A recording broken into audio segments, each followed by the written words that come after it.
अब व्यंजनों के क्रम में हम आगे बढ़ते हैं। तो मैंने कल पढ़ाए थे स्पर्श व्यंजन या वर्गीय व्यंजन।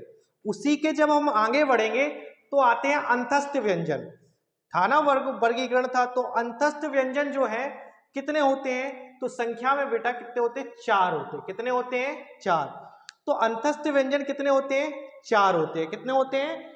4 होते हैं। कौन कौन से होते हैं? तो आपने पढ़ा होगा या, रा, ला और वा। कितने होते हैं? 4। या, रा, ला, वा। फिर से याद करो, अंतस्थ व्यंजन कितने होते हैं? 4 होते हैं। कौन कौन से होते हैं? या, रा, ला और वा। ठीक है, अब इनका उच्चारण भी यही देख लो। तो या का उच्चारण निकलता है तालु से। या बोल के देखो, या तो जीभ पीछे की ओर दबेगी। देखिए या। फिर देखो रा, रा तो रा में जीभ आगे वाली जो जीभ है वो ऊपर की ओर, जो आगे जीभ का भाग है वो ऊपर की ओर मूर्धा में टच होगा। तो आप देखो रा का उच्चारण होगा मूर्धा से। बोल के देखो रा, रा। रा के 5 रूप होते, वो भी मैं बताऊंगा आगे एंड में। ला, ला तो जीभ देखो आपके दांत में टच होगी, दंत। ला, ला जीभ किस में टच होगी? दांत में टच होगी आपके। वाह, वाह, वाह दंतोष्ठ, दंत और ओष्ठ। देखो वाह, वाह देखो ओठ भी आ रहा है और दांत से भी टच हो रही है आपकी। तो वाह जो है वो दंतोष्ठ से निकलता है। कहां से निकलता है? दंतोष्ठ से निकलता है। फिर से देखो, या का उच्चारण कहां से होता है? तालु से। या, रा का उच्चारण मूर्धा से, रा। ला का उच्चारण दंत से। बोल के देख लो आप, वाह, दंतोष्ठ। इनके बारे में थोड़ा सा देखें हम। या और जो वा होते हैं इन्हें अर्ध स्वर भी कहते हैं। क्या कहते हैं? अर्ध स्वर कहते हैं, यानी आधे स्वर की तरह होते हैं ये। कह दो कैसे ये? चलो, जैसे आपने लिखा होगा महिलाएं, ये तो स्वर है आपका, लेकिन महिलाएं आपने ऐसा भी लिख दें तो गलत नहीं माना जाएगा। महिलाएं चाहे आप ऐसा लिख दें चाहे आप ऐसा लिख दें, दोनों ही सही माने जाते हैं। देखो ये स्वर है और ये व्यंजन है, इसीलिए या और वा को क्या कहते हैं? या को और वा को, या और वा को क्या कहते हैं? अर्ध स्वर कहते हैं। क्या कहते हैं? अर्ध स्वर कहते हैं। ठीक है, जैसे आप देखो कौवा और कौवा दोनों लिख सकते हो, दोनों ही सही माने जाते हैं। भोलानाथ, अब ये क्वेश्चन आता है जो या और वा है, भोलानाथ तिवारी ने इन्हें संघर्षहीन सप्रवाह व्यंजन भी कहा है। क्या कहा है? संघर्ष ही, सीधा याद कर लो। ठीक है, दिमाग नहीं लगाओ, ज्यादा दिमाग नहीं लगाना है आपको, क्योंकि ये सीधे सीधे आते हैं कि संघर्षहीन सप्रवाह व्यंजन कौन से होते हैं? या और वा। तो संघर्षहीन सप्रवाह व्यंजन, संघर्षहीन सप्रवाह व्यंजन भोलानाथ तिवारी ने किनको कहा है? या और वा को। अगला देखेंगे हमारा रा। रा को ये वेरी वेरी मोस्ट, ये समझ लो, रा को ना प्रकंपित व्यंजन या लुंठित व्यंजन या कंपन जात व्यंजन भी कहते हैं। फिर से देखो, रा को प्रकंपित व्यंजन या लुंठित व्यंजन या कंपन जात व्यंजन भी कहते हैं। तीनों नाम याद रखने हैं आपको। सीधा आएगा लुंठित व्यंजन कौन सा है? रा। टिक लगाओ, आगे बढ़ो। सीधा आएगा प्रकंपित व्यंजन कौन सा है? रा। टिक लगाओ, आगे बढ़ो। कंपन जात, कंपन हो, जीभ का आगे से मुड़ना और लड़खड़ाती है, आप बोलो रा, रा। तो देखो जीभ हल्की सी आपकी क्या है? लड़खड़ाएगी आपकी जीभ बोलने में। आगे देखेंगे ला। ला को देखो, ला को पार्श्विक व्यंजन कहते हैं। क्या कहते हैं? ये भी बहुत मोस्ट है, कई बार आया परीक्षाओं में कि निम्नलिखित में से कौन सा पार्श्विक व्यंजन है। तो ला पे टिक लगाना है आपको और आगे बढ़ना है।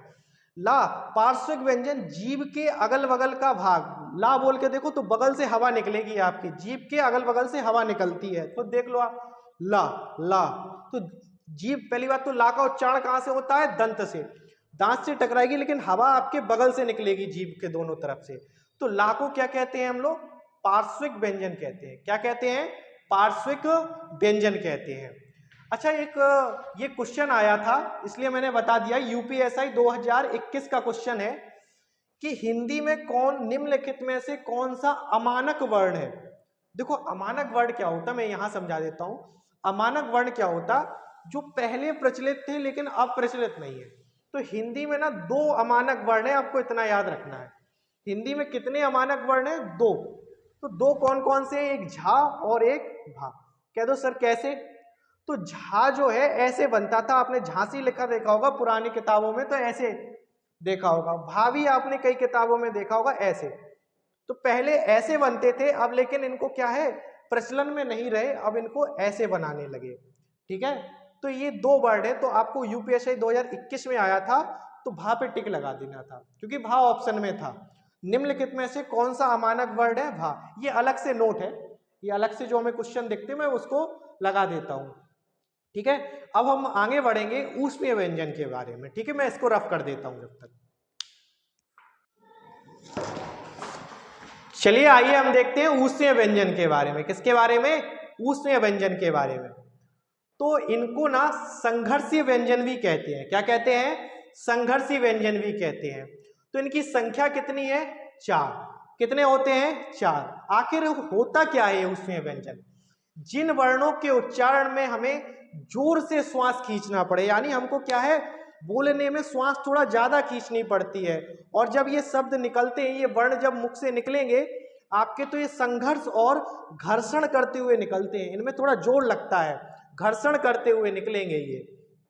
ठीक है, तो ये कौन कौन से होते हैं? 4। सा, सा, शा, हा।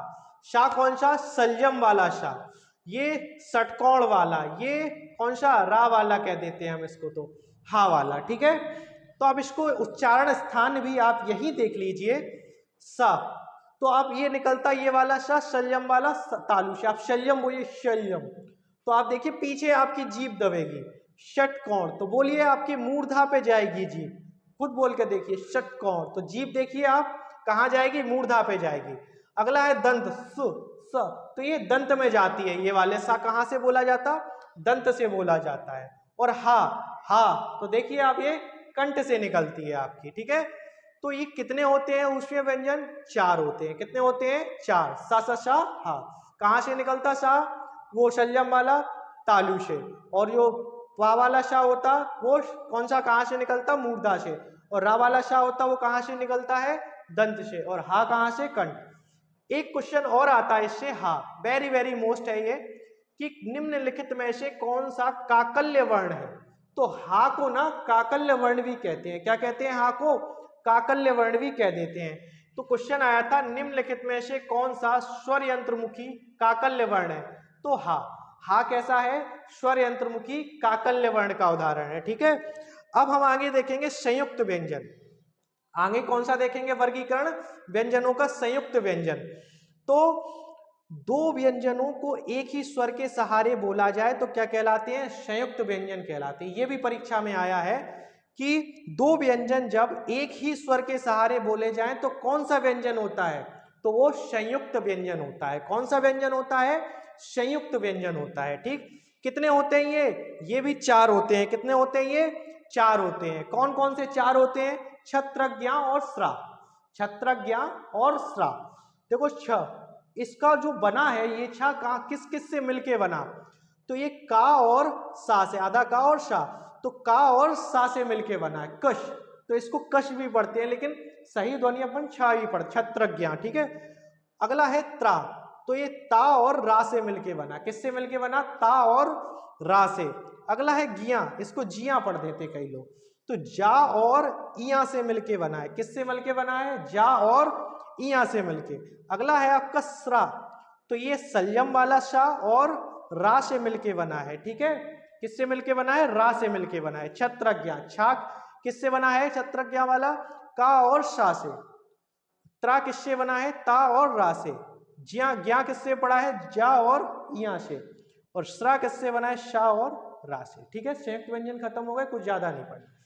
अगला देखो, हमने आपको बताया था केंद्रीय हिंदी निदेशालय ने 35 माने, तो उच्छिप्त व्यंजन या द्विगुण व्यंजन, इनको उच्छिप्त व्यंजन को द्विगुण व्यंजन भी कहते हैं, या फिर इनको विकसित ध्वनि भी कहते हैं। ये भी परीक्षा में पूछा गया। निम्नलिखित, सबको पता होता उच्छिप्त और द्विगुण, लेकिन निम्नलिखित में से कौन सी विकसित ध्वनि है? तो उच्छिप्त या द्विगुण व्यंजन को विकसित ध्वनि भी कहते हैं, ये याद रखना। क्या होता है उच्छिप्त व्यंजन? जीभ पहले ऊपर उठती है, फिर मूर्धा से टकरा के अचानक से पटाक गिरती है नीचे, तो वो कहलाते हैं उच्छिप्त व्यंजन। कौन कौन से हैं? डा, ये वाला देखो यहां लिख दे रहा हूं मैं, डा और ढ, नीचे जो बिंदी लगी होती है इसमें देखो ऐसे, डा और ढा। जैसे सड़क, तो अपन लिखते हैं ना सड़क, सड़क ऐसे लिखते हैं, ऐसे लिखते हैं, आप बताइए कमेंट बॉक्स में।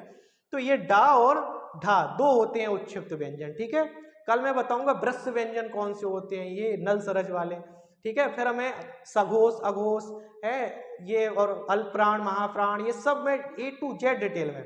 और हाँ, वोकेबलरी की क्लास जरूर देख रहे हो ना, वोकेबलरी की क्लास जो हिंदी वोकेब होती, तद्भव तत्सम, ये सब मैं धीरे धीरे और कम से कम ऐसा बाहर नहीं जाने वाला, पूरा कम से कम जितनी भी मार्केट में आपकी किताब आती है आपको कुछ नहीं लेना, मैं जो करा रहा हूँ बस उतना पढ़ लो, बस काफ़ी है आपके लिए।